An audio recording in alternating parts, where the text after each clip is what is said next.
그래서 흰말 탄 자가 달릴 때에 그 다음에 달리는 것이 붉은 말이 달리고 붉은 말이 달릴 때에 검정 말이 달리고 검정 말이 달릴 때에 황청색 말이 달리는데 이 흰말은 오늘 본문에서 보는 것처럼 활은 가지고 있는데 화살이 없다 그래요. 화살이 없다는 건 평화의 사도를 말하는데 주님을 말하는 것이고 주님의 사역을 말하는데 이 흰말은 마지막 때 복음을 전함을 말하고 있어요. 이제 이 흰말을 탄 자가 활을 갖고 있고 화살을 갖고 있으면 전쟁터에 나가고 싸워야 되는데 결론적으로 주님이 활을 당겼기 때문에 주님이 이기셨기 때문에 우리는 따라만 가면 됩니다. 할렐루야. 그리고 이기고 이겼다고 그러는데 많은 분들이 계시록을 풀 때 이 말씀을 적그리스도로 풀고 있는데 그렇게 푸는 거는 다니엘서에서 구약에서 풀어가면서 천년만을 알지 못하기 때문에 저분을 푸는데 여기에서 흰말은 저그리스도가 아닌데 잘 들어보세요. 오늘 저는 이 말씀을 여러분 감사하고 저도 감사하는데 아마 이렇게 풀어지진 않았으리라고 믿고 있고 오늘 하나님 이 땅에서 처음 이 말씀을 이렇게 풀지 않으실까 싶어요. 자, 제가 창조 이전의 아버지의 마음이 있고 창조 이후의 아버지의 마음이 있다고 그러는데 창조 이전의 아버지의 마음으로 우리가 달려가게 되면 이 흰말을 타게 되어지고 흰말을 타서 우리가 이기게 된다 그러면 둘째 말인 붉은 말, 전쟁의 말과 셋째 말, 검정 말, 기근의 말과 네 번째 말, 황청색 말, 사망의 말은 우리와 상관이 없다. 이렇게 되어지는 겁니다. 그런데 중요한 얘기입니다. 첫째 말을 타고 이기기 위해서는 반드시 두 번째 말, 붉은 말이 전쟁의 말이 우리가 상관이 근데 우리가 반드시 전쟁에서 이겨야 되는 건데 여러분 흰말을 타고 달려서 이기는 자가 성경에서 말하는 기도원의 300명이 용사일 걸로 믿고 있고 계시록 7장에서 14만 4천 명인데 이들은요 흰말을 타고요 생명의 과정을 가게 되어지게 되면은 그 과정이 생명의 실제이기 때문에 천열대로 승전가를 부르면서 모든 고통과 고난이 상관이 없이 7년 대환란 중에서 후삼년 만이 상관이 없이 전 3년 만에 휴거되어지는 사실. 할렐루야. 아멘. 여러분 반드시 우리는 첫째 말이 달리고 둘째 말이 달리고 셋째 말이 달리고 네 번째 달리고 다 이 과정을 거쳐야 된다고 생각하지 마시고 우리는 첫째 말 흰말이 내게 이르는 게 생명의 실제가 되어지므로 실제가 된 그 말이 여러분의 실제의 삶에 적용되어지고 생명이 되어지기를 축복합니다. 계시록 6장의 2절에 흰 말이 실제가 되어지면 그 말이 그대로 어떤 과정의 생명의 실제가 되어지므로 계시록 16장에 가서 100말 타고 오신 예수님과 하나가 되어지고 우리는 그 무리 가운데 할렐루야 예수 그리스도의 천열매의 실제가 되어지므로 모든 고통과 고난이 우리는 다 이 과정 가운데 생명이 되어지므로 우리와 상관이 없다. 너무 심플하고 너무 쉬운 게 계시록이에요. 이걸 역사적으로 풀고 고난으로 풀고 환난으로 풀게 되니까 문제가 많은데 자 성경을 보게 되어지면요 하나님이 말씀을 주실 때 이 두 가지로 주십니다. 두 가지로 말씀을 주시는데 이 두 가지 말씀을 어떻게 잡을 거냐. 자 하나님의 모든 말씀은 뭐라고 그랬죠? 예언의 말씀이라고 그랬죠? 아멘. 예언의 말입니다. 예언의 말씀인데 예언의 말씀은 앞으로 이루어질 것을 예언하는 거예요. 물론 과거에 되어진 것도 예언을 하지만 이 모든 말씀은 앞으로 되어질 실제를 예언하고 있다 그 말이에요. 아멘. 잘 들어보세요. 이 모든 말씀은 예언의 말씀인데 이 예언의 말씀은 앞으로 이루어질 말씀인데 이루어지는 게 어떻게 이루어지느냐. 하나님의 말씀의 영을 부시고 예언의 영을 부어주시는데 대언의 영을 부어주심으로 말씀을 대언할 때 대언이 예수 그리스도라고 했어요. 예수 그리스도가 아멘이라고 했습니다. 할렐루야. 이 아멘이 실제가 되어지는 것이 예언의 모든 게 이루어지는데 나와 여러분이 입술로 이 말씀을 대언할 때 이루어지는데 그러면 이 말씀이 대언의 말씀인데요. 예언의 말씀인데요. 이 말씀을 계시의 말씀이다. 그렇게 말해요. 그럼 보세요. 예언의 말씀은 앞으로 이루어질 말씀인데 계시의 말씀은 잘 들어보세요. 계시의 말씀은요. 앞으로 이루어질 말씀이 아니라 이미 예수님이 다 이루신 것이 계시야. 그럼 막 하나님 쪽에서는 다 들어가서 할렐루야. 그런데 내 쪽은 아직 안 돼 있다 그 말이에요. 그게 계시라 그 말이에요. 하나님이 성경의 모든 말씀은요 실제 다 이루신 거예요. 예수님이 오셨고 죽으셨고 보좌에 가셨고 어린 양이 되으셔서 우리를 그의 아내로 불러서 할렐루야. 그 그가 새 예루살렘이 되셨고 그는 다 이루셨어. 그 이루신 거를 우리에게 계시로 말씀하는 건데 계시 뭐냐면 아직 나와 이건 안 됐다 그 말이에요. 안 된 걸 예언을 주므로 이루셨다 그 말이에요. 할렐루야. 예언의 말씀은 앞으로 이루실 말씀이고 계시의 말씀은 주님은 다 이루셨는데 우리는 아직 안 됐는데 우리는 그 과정의 길을 가고 있는데 과정을 신발 타고 갈 것이냐 아니면 신발을 타면서 붉은 말을 함께 탈 거냐 아니면 검정 말을 함께 탈 거냐 아니면 함께 황청생을 같이 탈 것이냐 이거예요.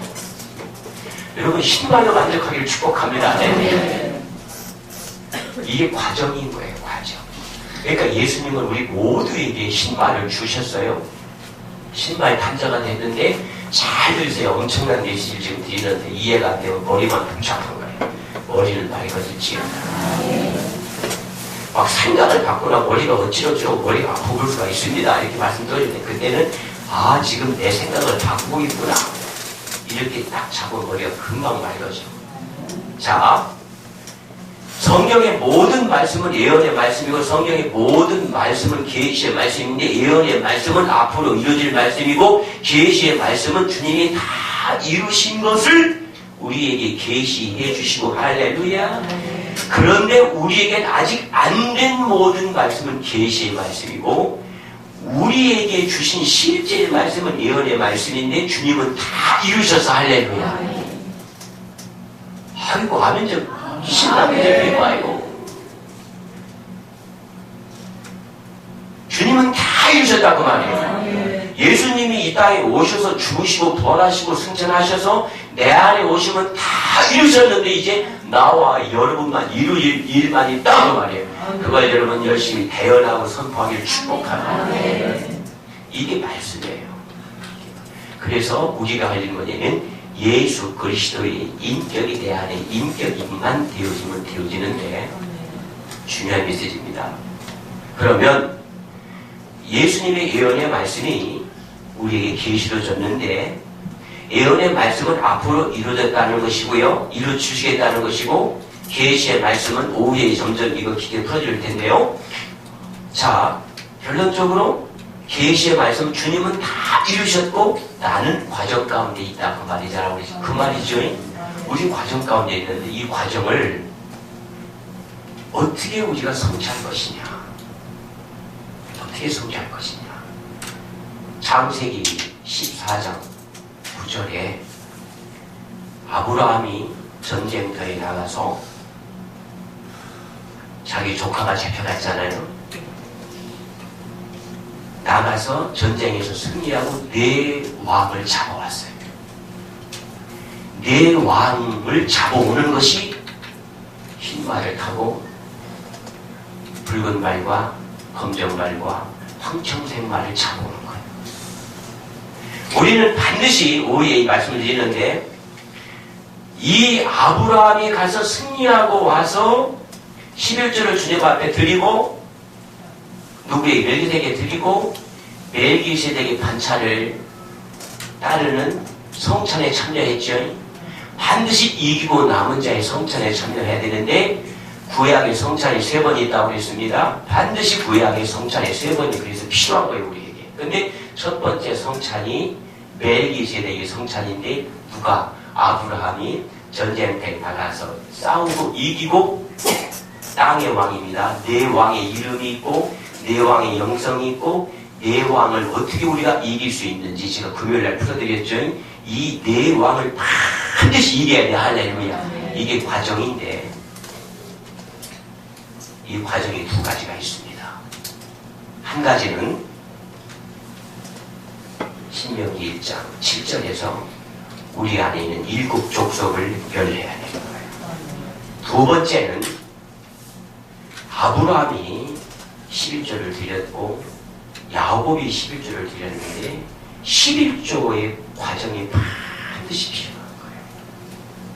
근데 여러분 이 11조의 관념은 여러분 물건이나 이런 걸 생각하는데 10의 1이라는 것은요 천열매를 말하는데 천열매는 이런 열매 이런 걸 말하는 게 아니라 예수 그리스도가 첫 열매예요. 이 예수 그리스도를 내 안에, 여러분 안에 회복하는 것이 11조의 근원인 거예요. 많은 사람들이 구약에서만 11조, 이 메시지가 이제 내일 목사님들이 풀어드릴 메시지가 다시 전반적인 건데, 먼저 여러분들이 드시는 거예요. 우리는 알고 있는 말씀을 다시 한번, 이번에 아마 목사님들 오시면 11조의 근원을 다 알게 되실 것이고, 그게 계시록 6장, 네 말 중에서 첫째 말만 타고 승리하는 실제를 말하는 거예요. 이해가 되어지죠? 그래서 여러분 11조는 철저하게 구분해야 돼요. 그게 예수 그리스도를 구분하는 거예요. 다른 어떤 것, 자 보세요. 11조라는 우리 게 아닌데 성경도 예수님은요 우리가 하나된 생명 되어지는 거잖아요. 그런 걸 한번 보십시다. 자, 결론적으로 우리는 이 네 말과 싸워야 되는데, 네 말과 싸우는 길이 이기는 길인데, 이 네 말과 싸우지 않고는 우리가 어떤 일도 이길 수가 없는데, 결론적으로 네 말과 싸우는 그 실제는 뭐냐면, 내 왕이 정체를 알고 그 영을 지배해야 되고, 그리고 11조로와 7족속을 내 안에서 반드시 멸해야 된다. 이해가 되죠? 네. 그러므로 그냥 내려갈게요. 너무나 많은 말씀이 있어서. 그래서 11조를 드렸는데, 첫째는 아브라함의 11조가 있고 둘째는 야곱의 11조가 있는데, 보세요. 하나님은 11조를 통해서 창조 이전의 아들이신 예수 그리스도를 드러내는 거예요. 11조라는 것은요, 창조 이전의 아버지의 마음을 가지고 예수 그리스도를 드러내는 거기 때문에 11조 관념이라는 것은 이제 우리와 어떻게 관계를 맺느냐. 그러므로 이 아들이신 그리스도 예수를 회복하는 것이 11조인 것인데, 그러므로 주님은 11조를 요구하시는 것은 첫째는 이 땅에서 모든 일이다. 모든 영적 전쟁에서 승리하는 것이고, 두 번째는 그 전리품을 주님 앞에 드리는 것이 11조의 생명이다. 그러므로 보세요. 창세기 14장에 보게 되면 살렘 왕 멜기세덱이 떡과 포도주를 가지고 나와서 그의 지극히 높으신 하나님의 제사장인데, 그가 아브라함에게 축복하여 가로되 천지의 주제시오 지극히 높으신 하나님의 아들에게 복을 주소서. 자, 여러분 민수기 6장 27절에 보게 되면 잘 들어보세요. 아버지는, 목사님은 축복하는 사람이고 복은 아버지가 주는 겁니다. 하나님이 주는 거니까 내가 복을 주는 게 아니라 아버지나 목회자들이 축복을 빌어주는 것이고, 통로라 그 말이에요. 그리고 복은 누가 준다? 하나님이 준다. 할렐루야. 복은 하나님이 주는 거예요. 그러니까 이 복을 어디에서요? 민수기 몇 장? 6장 몇 절? 27절에서. 그러니까 결론적으로 축복은 모세가 했고 복은 하나님이 주시는 거예요. 할렐루야. 축복은 누가 한다고요? 제사장들이 하고, 복은 누가 준다? 하나님이 주는 거예요. 그래서 우리가 기도할 때 이렇게 하면 안 돼요. 하나님 축복해 주세요. 이렇게 기도하면 안 되는 거예요. 지금 내가 예수 그리스도 이름으로 명하고 선포하는 것은 복을 주옵소서, 이렇게 기도하잖아요. 할렐루야. 이게 복의 근원인 거예요. 그래서 우리가 자녀들에게 계속 좀 축복하고, 축복하시는 대로 하나님 복 주는 거예요. 할렐루야.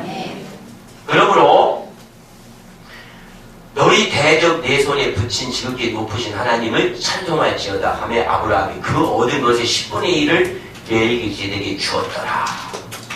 그리고 두 번째 보십시다. 야곱이 서원하여 가로되 하나님이 나와 함께 계시니 내가 가는 그 길에 나는 알고요, 나를 지키시고 뭔다고요?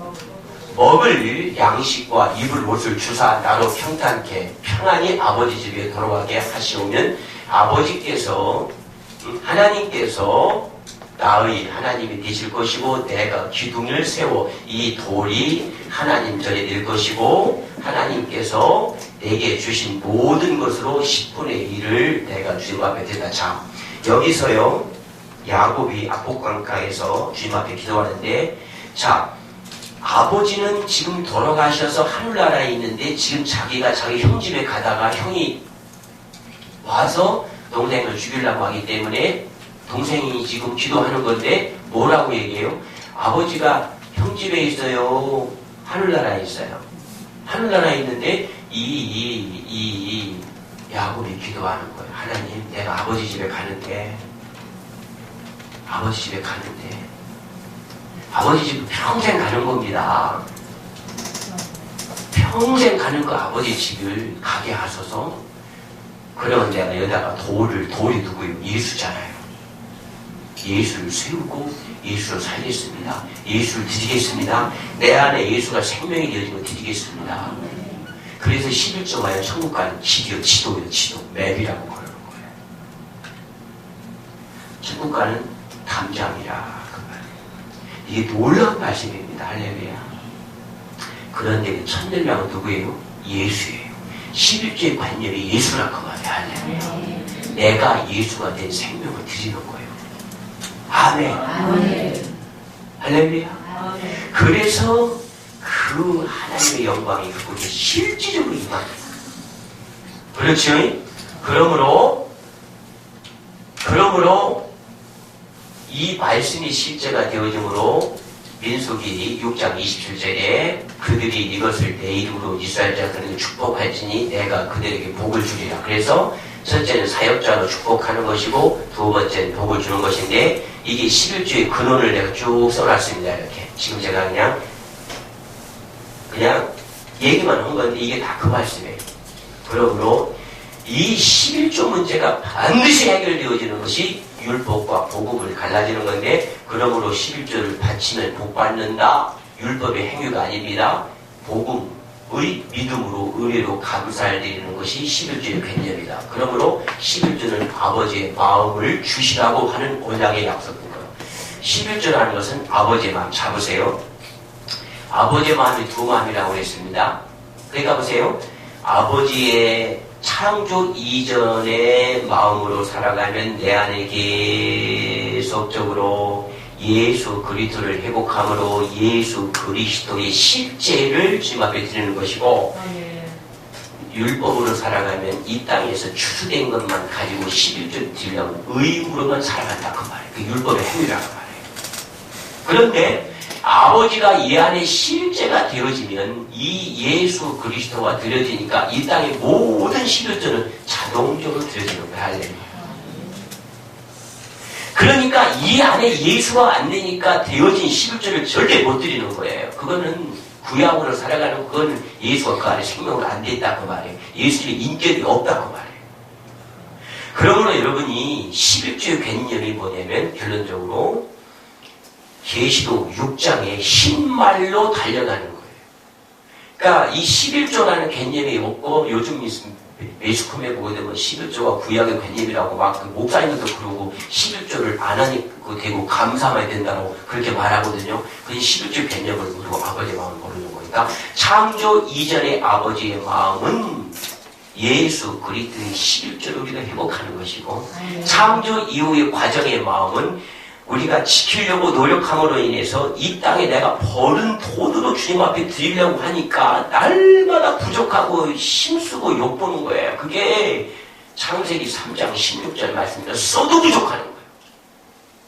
드려도 부족하는 거예요. 그런데 내 안에 여러분 안에 예수 그리스도가 실제 생명이 되어지면 그분이 다 하기 때문에 부족하다 안 하다? 안 하다. 할렐루야. 그 말씀이에요. 그러므로 우리가 율법의 행위로 11조를 드릴 것이냐 복음의 믿음의 은혜로 감사를 드릴 것이냐 그게 실제를 말하는 거예요. 그러므로 이 길을 막는 것이 강한 자가 있는데 그 강한 자가 혼의 견고함인데 보세요. 시편 49편 12절에 사람은 존귀하나 장구치 못하다 멸망하는 짐승과 같다. 자, 사람은요 존귀한 자인데 이 존귀한 거를요 자기의 강함을 통해 가지고 자기 혼의 강함을 통해서 자기 혼의 생각으로 살아가니까 주님과 상관이 없는 삶을 살아가는 거예요. 그래서 사람은 존귀한데 장구치 주님처럼 영원하지 못하다. 주님의 영원한 삶을 살지 못한다. 그렇게 말하면서 사람은 존귀한데 영이 죽으면 망하는 거잖아요. 그러므로 선악과를 먹으면 짐승과 같은 것인데 그러므로 우리가 혼으로 살아가게 되면 짐승과 같다. 그러므로 시편 49편 20절에 존귀에 처하나 깨닫지 못하는 사람은 멸망하는 짐승과 같도다. 그러므로 짐승이 어떤 일을 합니까? 유다서 1장 10절 11절에 보니까 이 사람들이 무엇이든지 그 알지 못하는 것을 행하는도다. 또 저희는 이성 없는 짐승같이 본능으로 아는 것으로 멸망하는데 과했을진저 이 사람들이 가인의 길을 행할 수 있는 싹을 의하여 발람의 어그러진 길을 몰려갔으며 고라의 폐악을 쫓는 멸망하는 자가. 자, 보세요. 여기 보세요. 이제 우리가 지금 창조 이전의 아버지의 마음으로 살아가므로 계시록 6장 1절과 2절의 신말이 생명이 되어지므로 나는 여러분들에게 전쟁이 없고 주님 그놈들과 싸우는 일이 없도록. 할렐루야. 그놈들이 뿌리는 모든 기근이 우리와 상관이 없다고 하는, 그놈들이 끌고 하는 모든 사망이 우리와 상관이 없다고 하는. 할렐루야. 신말의 승리자가 되기를 축복하는데 이 신말의 축복이 되어지기 위해서는 고라와 그리고 발람, 이 영이 우리 안에서 역사하면 안 되는 거예요. 그러면 고라와 발람의 역사하지 한다는 것은, 발람이라는 것은 정치적인 미혹의 영이잖아요. 정치와 종교를, 정치와 교회를 믹서해가지고 혼미케 하는 것이 누구요? 발람이잖아요. 이사벨은 누구요? 거짓말하는 거고. 니골라는 누구예요? 육체는 죄질 뿐이 없으니까 육체 죄지는 것은 그냥 놔두고 영으로만 살아라. 그러므로 이 두 영을 지배할 때 우린 발람과 니골라와 이사벨 영을 지배하는 거예요. 이 세 영이 지배되어져야 나와 여러분은 신명기 7장 1절에 내 안에 있는 일곱 족속이 멸하는 겁니다. 할렐루야. 반드시 우리 자녀들에게 이 일곱 족속이 역사하지 못하도록 여러분이 흰말로 달리기를 축복합니다. 이 흰말이 백말 되기를 축복합니다. 할렐루야.